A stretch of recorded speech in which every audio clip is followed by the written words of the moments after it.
こんにちは、山田幸子です。私のチャンネルでは水彩画の描き方や画材レビュー、そして猫の絵のメイキングをアップしています。ここ最近水彩技法について短くまとめる動画を出しているのですが、今回はグラデーションの塗り方についてお話しします。過去の動画でもグラデーションとか空の塗り方なんかをお話ししてはいるのですが、今回は要点をギュギュッとまとめてお届けします。グラデーションって何回か試すうちにコツがつかめてくるようなテクニックではあるのですが、なるべくわかりやすくお伝えしたいと思います。それでは行ってみましょう。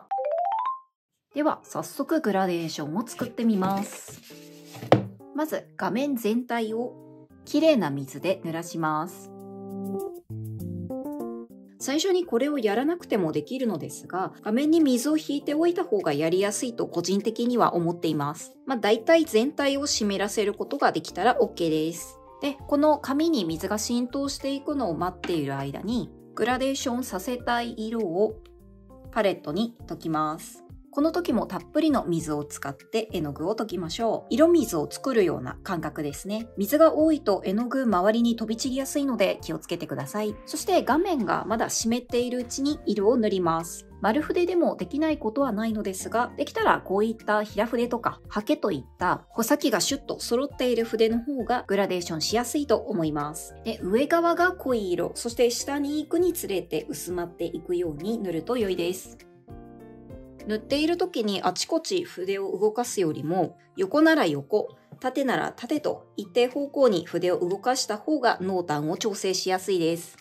画面が乾かないうちに素早く色目を整えていきます。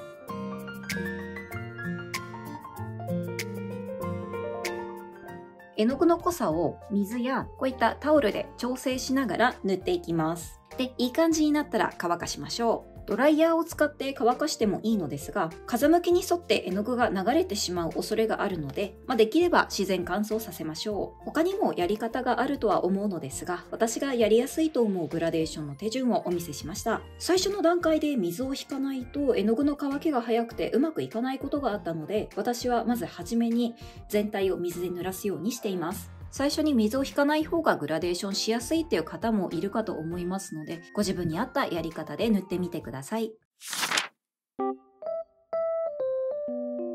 2色以上をグラデーションさせる場合も同じ流れで塗ります。あまり激しく筆を動かすと色が混ざってしまう可能性があるので、さっと優しくほうきで掃くような感覚で筆を動かすのがコツです。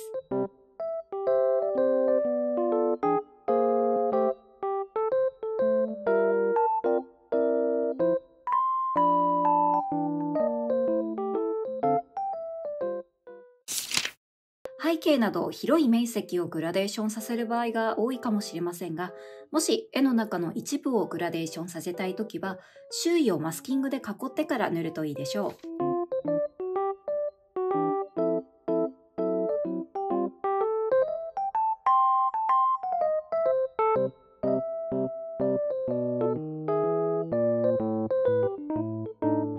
はじめにどんな順番で色を塗るか計画しておくとスムーズです。